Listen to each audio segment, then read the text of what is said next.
Yo, what's going on, guys? Sudith here, and as some of you may know, I enjoy Elden Ring. I play maybe a bit too much Elden Ring, about 1100 hours at this point, and I've been playing Souls for 10 years.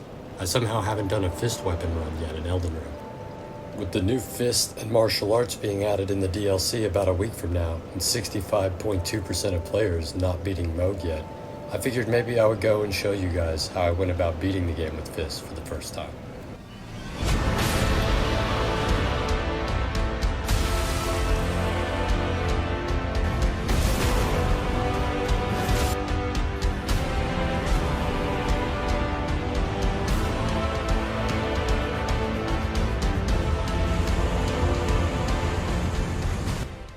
My goal with this run is to eventually feel like Hoarah, so I'm going to start with Hero because it's the most similar to Godfrey.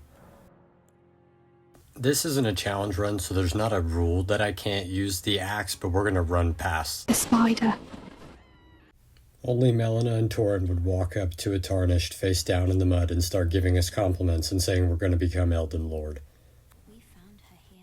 The first pertinent thing I'm going to talk about is that this isn't a challenge run to use fist only, more so a run where I used fist weapons for 95% of the encounters so that I could get used to using fist before the bear claws come out when the DLC drops about a week from now.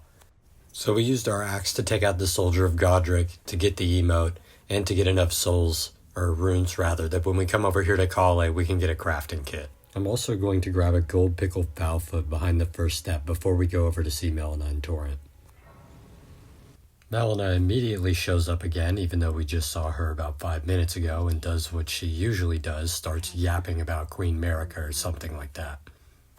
We are happy to see Melina though, because she's coming to offer us a deal where I guess she spiritually piggybacks with us to the Erdtree, and as a reward we get to keep Torin, who's like a goat horse thing. Before I teleport back to the church, I'm going to grab the whetstone blade and the map from here. Somehow Torin made us talk of the town in all of about 5 minutes because we teleport back to the church and we get the summoning bell and the wolves from Ranni. So it's at this point I start picking up things we need for the run, such as smithing stones. After that I'm going to grab the runes and whatever items are at this graveyard behind the area where Pumpkinhead and Sorceress Selen are. Anytime you're over here in Limgrave, I feel like you might as well grab Fort High because we're going to come here from Kenneth and the Medallion. Speaking of Kenneth, we're going to run right by him at the start. I should have talked to him here, but I was more focused on the sleep pot recipe, which is in this graveyard, on top of this one grave that I'm going to jump on top of. Next, I feel like it's only natural to head over to the church and grab your physic flask. That easily leads up to Smoldering Wall, which will take us into Caelid, where we're going to get some more of our setup done. We're going to start the game, and the build will be using the spiked cestus for a while. Before we can get our hands on the spiked cestus though, we're going to need some type of runes. I'm being lazy and I'm going to grab them from this graveyard before we go to the Dragon's Burrow.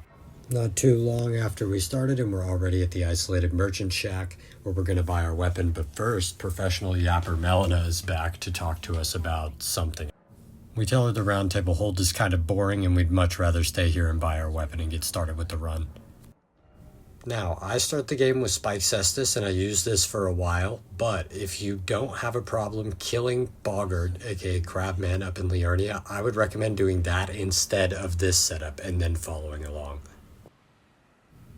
Finally, we're starting an Elden Ring run because we're over here beating on Grail with our Spike Cestus. Oh yeah, and make sure you level your dex up so you can use that because a hero won't start with enough dex. You want to eat the gold pickle foulfoot whenever there's about 1 bleed left because it's going to take the rune gain from that from like 50k up to nearly like 97k or something.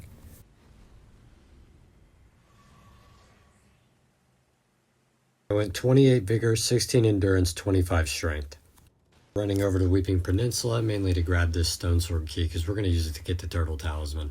In addition to the turtle talisman, we're also going to go to the merchant in Weeping Peninsula, jump next to them, and grab the turtle shield.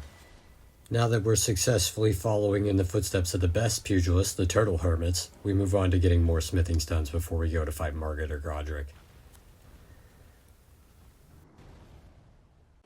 Along the way, I run into the most purple boss anyone's ever seen, and probably the coolest skeleton on his block, the Tibia Mariner. It's a shame that Bowman had to be in the way of the turtle talisman, because we took him out pretty easily. Now that we're grabbing our talisman, we'll finally have something for the one measly slot they start the game with.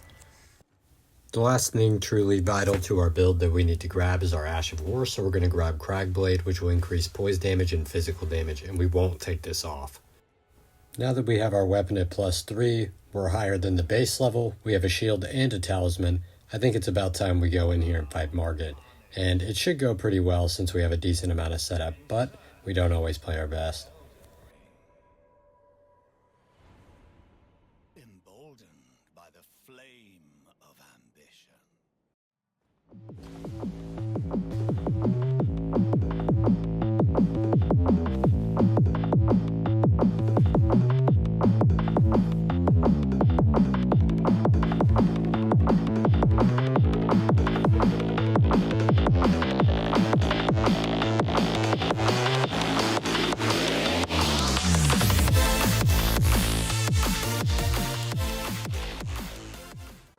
Even though the Margit fight went really well, obviously, I went ahead and took the time to run around Weeping Peninsula and other parts of Limgrave, grabbing things such as the Sacred Tears. You can see here 100% block shield in a moment. Then I'm also going to grab as many smithing stones, stone keys, and weapons that I can buy. The next thing is pretty important. We're going to go to the Mistwood Ruins and we're going to get the Axe Talisman and a smithing stone. I would recommend you go at night so you can get Blight as well. Here I'm just talking to Bach, mainly so he'll be there when I go to clear out the cave and grab the stone behind there. We're going into Stormveil Castle with a +5 weapon, so nothing's really that big of a deal. We pretty much dog this Spanish knight whenever we get locked in here by Gastok. We're going to let him do that because we need to do his Kenneth Height and Nefeli Luz storyline to get 2 max upgrade stones later. Here's another talisman I planned on using for most of the run, and I did end up using it for a good majority. I pretty much only took it off whenever I was using the wing talisman instead. We caught Gastok, but like I said, we gotta let bro slide. One thing you definitely should be sure to use your stone sword keys on while you're here is to come and grab this whetstone and the misericord, because if you get stance breaks as often as you should with these fist weapons, that misericord's going to be useful. We're going to talk to Nefeli, grab the golden seed and the smithing stone. Then before we go fight Godrick, we're also going to run over and grab the Stormcaller Ash of War and these pots, which we'll be using later against Godskin duo for sure. Now it's time for a super awesome Godrick fight. No, that was a lie. And guys, don't judge me when I say this, I'm dead serious. Godrick was the most uniquely difficult for this playthrough, so we're just not going to talk about that fight. Normally, he's a cakewalk. This playthrough, you can only hit him with R1s, and I was trying to hit R2s. After Godrick, I was level 40 going into Liurnia. I went ahead and grabbed his Great Rune while we were in Stormveil as well. Just like Godrick himself, though, his Great Rune is bummy, so I would recommend swapping that with Morgott's later. I just forgot to multiple times. Everyone's favorite lizard, Zarias, asks us if we can please get her necklace back, so we do, of course. But don't get it twisted, there's pretty much no way I'm ever killing Boggart. He's cool. I don't care that he's a prisoner and kind of a bastard. He's a cool guy. If you would rather use the crab buff over flame grant me strength, I would leave Boggart alive. If not, go ahead and kill him though for the iron balls. They'll work better than the cestus. We talked to Miyazaki's self-insert and do a whole bunch of chores that he wants us to do so that we can get to pretty much the most primo farming spot in any Souls game. The most premier task he asks us to do is go dye a cloth with Maiden's blood, but rather than using Vike's Maiden, we're going to go back to the start of the game, get our get back, and use our own Maiden's blood, because rest in peace whoever our Maiden was. After we kill Rennala and return back to him, I just put these clips in a different order because it's more satisfying visually. We gain access to the Mohgwyn Palace, which I'll be using a lot off camera to level up. You need the glintstone key to get into the academy to fight Rennala though, so of course I went and grabbed the glintstone key from behind the dragon. The Academy of Raya Lucaria has a bunch of headpieces I'm going to come back and grab later, but other than Rennala herself, there isn't much going on here that we care about as a fist build. The Red Wolf actually took me out more than once, which is many more times than average, but I got lucky and it got like glitched in the corner a bit and stuck moving forward, so I beat on it for a while. Of course, because I was able to do that, we took the wolf down. We're also going to take Moongrim down, but he's a chump, so it's nothing for us because we know how parries work. No joke though, guys, if you struggle with Moongrim, just jump. I feel like this cutscene is made even better by the hero class starting with about 7 intelligence. She looks completely confused. Especially after she's been bitten by Renala's weird clone baby thing. Because of this, we punch Ranala, her wolves, her giant, and her dragon. I then remember to talk to Nefeli. I then also remember to actually give Zarias her necklace. And even though we have both halves of the medallion, I'm headed up here to help Crabman, and this is the thanks I get. Knocked off a ladder by a bat, and falling to my death. Unbelievable, man. It's really not so bad though, because we get to go and upgrade our weapon to +12. Before we go take on Radahn, I think it's about time we get our first weapon buff, so we grab Blood Flame Blade behind the church in Liurnia. We also grab one half of the Haligtree medallion from Latenna's old man friend, and that'll help later. Zarias, upon seeing us enter the Altus Plateau, tells us that we're a champion or something, holds our hand, and offers to take us to Volcano Manor, which sounds pretty cool, so we agree. Not quite Volcano Manor, but close enough. I guess this'll do for now. We might as well go partake in the festival and kill Radahn. Radahn is one of those fights that I was kind of worried about leading up to it, especially because of the Cestus range. I knew Starfist could do it, but I wasn't sure how it would go. But I guess you're about to see. More important fights like Radahn, I thought it would be cooler to leave more of the fight in, so hopefully you enjoy that. Howling at the sky.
Well, that went pretty well. It wasn't hitless or anything, but after that I popped most of my soul consumables I ran and grabbed, and we were at a pretty high level, which is great because I won't be fighting many mobs considering I'm crunched on time for this playthrough.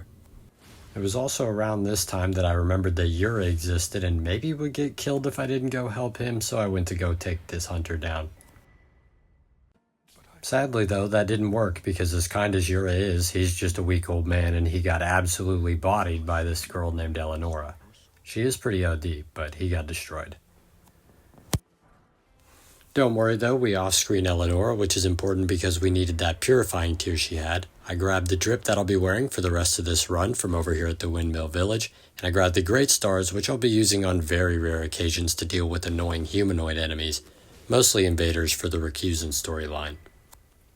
Now, I don't think summons are necessary, but I do think that summons could be helpful going into the DLC, so I'm going to make sure to grab one, specifically Latenna, because the end of her questline is going to give us a max upgrade stone, and there's not really another summon that can compete with that in my mind. Obviously, summons like Tish and Mimic will do more damage, but you get what I mean. Utility-wise, I want the stone. On the topic of wanting stones, we're here taking out a Crystallian in Liurnia to get one of our first bearings. After that, I did a fair amount of off-screen mining in Mogwin Palace and decided to buy about 300 crabs total because I got more after this. There's something to be said about living in this horrible, desolate wasteland where you can't even die, but at least you got some nice crab, man, so I always make sure to stock up. Also, while trying to get into Leyndell, the Draconic Tree Sentinel gets sick and dies right in front of us. Melina basically does the Maiden Tarnished equivalent of breaking up with us and says that she's close enough to the Erdtree and thanks and we can keep Torrent. Here's an in-character representation of how that made me feel.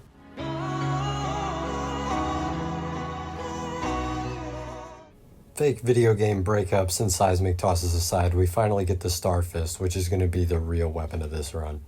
Because we got the bearings from the cave in Altus as well as the one in Liurnia, we have a plus 16 Starfist going into our second fight with Morgott, although this time it's the real fight.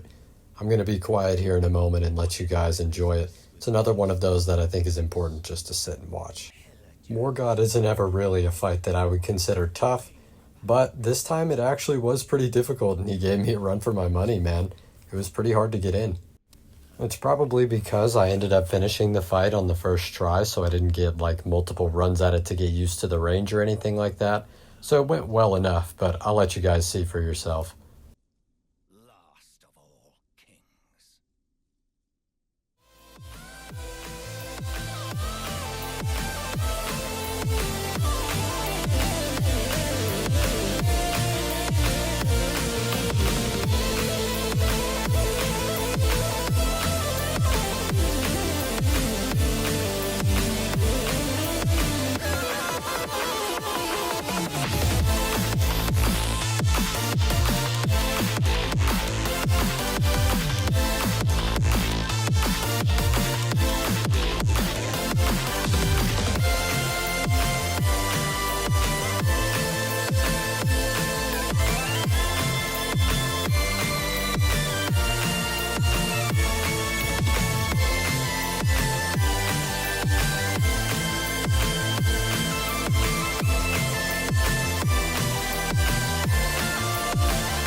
The Erdtree doesn't let us in, which Melina already knew, so she's back on the team. These are the post-Morgott stats. Now with Morgott taken out and nobody in charge of Leyndell, we need a way to burn the Erdtree, so we're headed up to the mountaintop of the Giants. I don't know about you guys, but the first time I played Elden Ring, I was definitely impressed by these lift animations, and then the more I watched them, I'm like, wait, why is it just a different colored stone, guys? Am I missing something here? Either way, we're going to take the elevator up, and once we get to the mountaintop of the Giants, we're going to start getting smithing stones from this beetle here, and then as we head into the frozen lake, we'll get our first bit of true lore for the Latenna storyline, other than the one we first encountered. Do you hear me? It is I, Latenna. We're almost there. Castle Sol lies just off to the north, where the other medallion is housed. It will grant passage to the land of the Haligtree. After that, I decide I want more equipment weights, so I go and beat up the Great Jar Warriors and get the talisman from them. If you're ever having trouble with these guys, I know there's some kind of cheese to make them fall, and also playing offline will make it not be player builds. We grab a bearing and take out the Mimic, which is a cheap copy of us because we're now moving on to doing all the Ranni stuff underground. I don't really plan on beating the entire game. In fact, I should tell you all the plans for this is to leave Gideon alive so that I can come back and converse with him in case Michaela is in the DLC and we can actually get lore through that. To leave Millennia alive, and so also as a result, I'm going to be leaving Malekith alive. So I'm just doing the Ranni storyline and the Fia storyline, mostly so that you guys who are following along will be completing most of this Especially since to get into the DLC, you're going to have to take out Radahn anyways. You might as well go through Ranni's storyline is how I feel. There's some decent loot in there. Speaking of decent loot, the carry an inverted tower thing has got to be the worst loot to pain in the butt ratio in the game. Like, I don't know how to describe it. I don't, get beamed and die a ton here. It's just cringe. What's not cringe is the fact that we're pretty much already done with Ranni's questline. Not entirely, of course. We still have to go take out the Shadow, and if you really wanted to complete it, you would have to fight Estelle, which I won't be doing, but we already have the Curse Mark of Death. We head down to Ansel River and find Ranni as a doll. She tells us we talk too much, and then about 15 seconds later she says she talks too much, so I'm not really certain what's going on with her, but we will try to help. Essentially, the idea is that there's this fake copy of Blide who's down here to trick and harm Ranni. So instead, we're just going to harm the fake Blide before he can harm Ranni, and then she's going to say kind things about the real Blide. This is one of the fights where I use the Great Stars. With all that said and done, it's finally time to go face the Fire Giant, which is usually just pretty boring.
Another decent fight in the bag, and I feel like I'm starting to get used to these weapons. The Fire Giant can go either way, and I feel like that was decent. Maybe because we're over-leveled, maybe because of bleed, and possibly because of both. Fire Giant lets us hit over level 100, so we're rune level 102 when we go to take out the Fallen Star Beast and start picking up all those bell bearings because we're really in the end game. From this point onwards, there won't be too much story progression other than the fact that we're going to defeat Commander O'Neill to gain access to the Consecrated snowfield, and we're going to take out the duo, both of Gargoyles and Godskins. But before we can get to that, Melina asks us to finally burn the Erdtree with her and commit that cardinal sin. And I say, yeah, why not, man?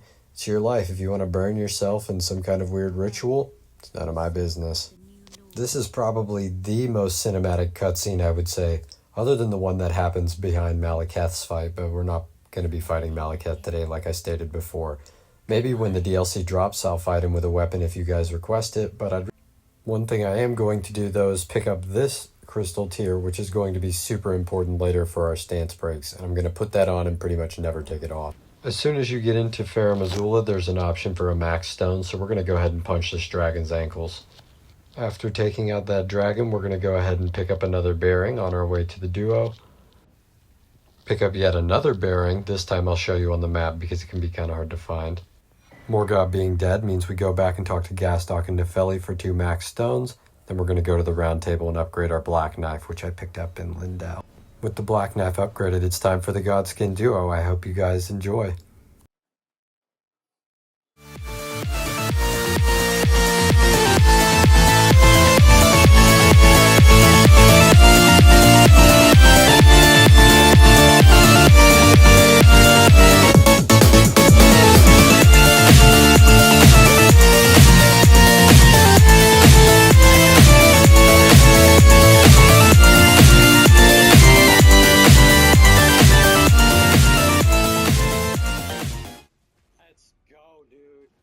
As you can probably hear, I was pretty excited about that, even though we cheesed them with the sleep pots, but we're going to get the bearing we need from them to max upgrade normal weapons.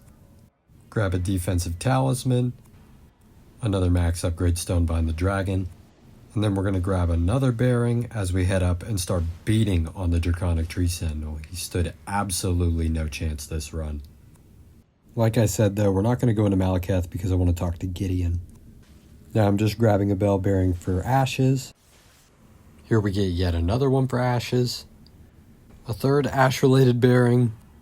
Finally, I grabbed the ring for Ranni if you want to get married. The dagger talisman from Volcano Manor because this can actually be crazy clutch. We run a ton of buffs on this build. Golden Vow, Flame Grammy Strength, so we're going to grab the Old Lord's Talisman. Here we grab Alexander because you may want to use some different kind of ash than the one I'm using, which is Cragblade. R.I.P. Alexander, man. He really is a good friend. I knew the moment I met Alexander the first time they were setting me up to kill him, but it's still sad. For the duo, I summoned Lieutenant. It was a cakewalk. This gives us access to Deep Root Depths, which means we now should have access to pretty much all the walking mausoleums after we take out Nile. We haven't used any, and we still have all our larval tiers going into the DLC. Styled on this boatman on the way to go fight Nile and get into the Haligtree. But after I styled on the boatman, I was looking at my phone and accidentally fell off the cliff, kind of near that Deathrite bird. How I survived? Beyond me. I guess pure gamer skill. Castle Sol is not the kind of place where I'm going to punch my way through the mobs, so let's just go ahead and clean up this fight with Nile. By the way, his Banished Knights destroyed Lieutenant.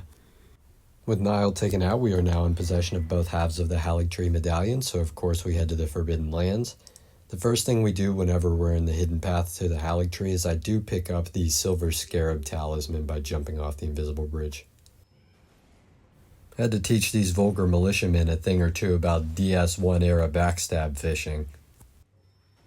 As soon as you enter the Consecrated snowfield, though, you're going to start getting quest dialogue from Lieutenant again. It is I, Lieutenant. We have reached the land of Miquella's Haligtree, where Lobo and I began our travels. It's entirely thanks to you that I'm so close to home. These great snow-laden lands stretch far to the north, and beyond the ancient bowers, in the liturgical town of Ordina, lies the place to which I must return. After hearing all of this lore about our spirit summon, we of course head over to Ordina and then immediately check out what's up with this. I don't know about you guys, but until I did the Lieutenant storyline, I had only come across this giant albinuric woman one time, and I had no idea what was up with her, and I still don't really. Lieutenant was talking something about making life for all albinurics. Either way, once again, we get a nice rock as a reward, so I'm not really going to complain. We're going to end up with a bunch of max upgrade stones by the time I'm done with this. Also, I wonder if there's any bit to her story at the end where you really could lay her down with Lobo. I doubt there is, and I don't think there is, and I'm not going to give the wiki a click through to find out, but if anybody knows, let me know in the comments. I hate Ordina, so we skipped all of that. After going through Ordina, though, we have access to the Haligtree, so we grab a max upgrade stone and start getting ready for the Loretta fight, which went really well. In fact, I'm not certain I need to commentate over it, but I will. It was under a minute, and pretty much all that happened was Loretta hit me with 1 or 2 attacks, I believe, and then we walked left and right on either side of her horse doing charged heavies, and it worked spectacularly, like she stood absolutely no chance.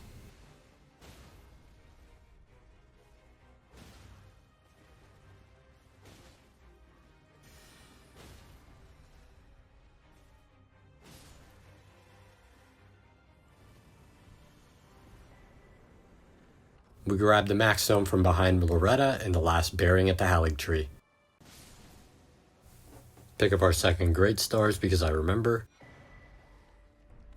In the Haligtree we get the last bearing. These are our stats before I grinded Mohgwyn Palace and killed Rykard.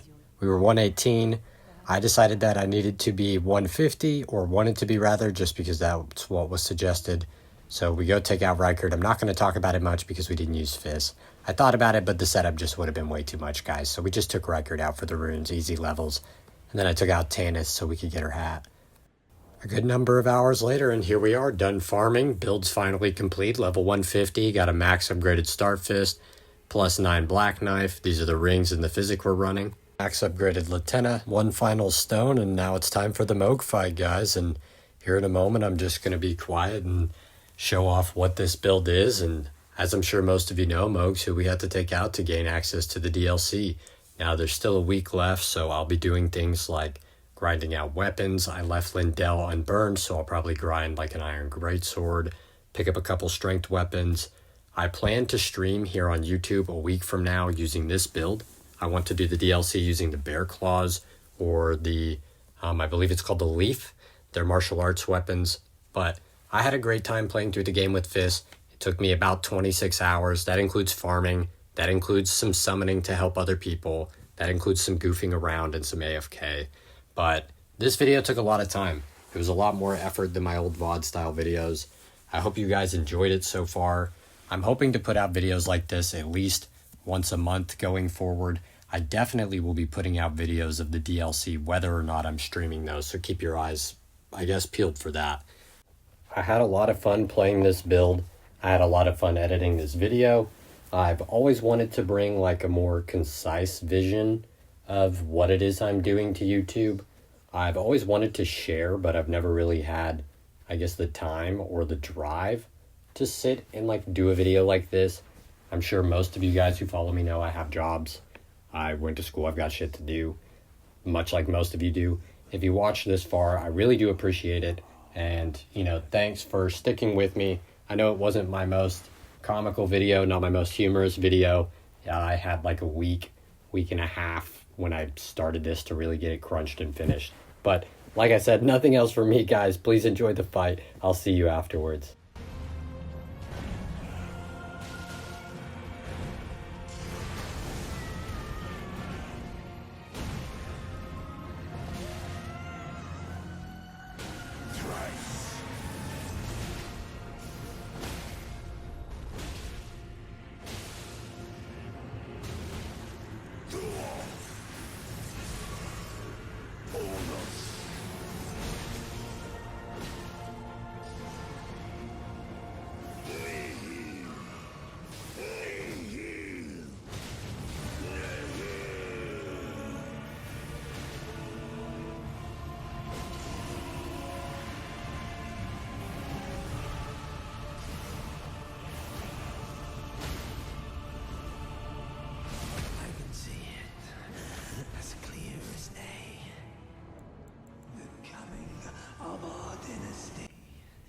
And as you guys can tell, I think I may be over-farmed. I don't think the build needed to be level 150, but hey, if you have an easy time with Moog, nobody's going to complain. As we're scrolling through the inventory, we've got a couple weapons maxed out. I did take the time to grab most of the headpieces that change your stats. I'm showing you some important talismans. I'll hover over them for a second. We have Lieutenant maxed out. We have a couple hundred crab. A good number of flasks, couple hundred arrows. We've got rain of arrows on a bow that we're going to upgrade. I just didn't have time to farm it out yet. So, pretty solid build. I had a really good, or a really fun time, rather. Not a really good time. Well, I guess a really good time as well, yeah. And I hope you guys do if you use this build. I know there's not a lot of time until the DLC, but I think you can pull it off.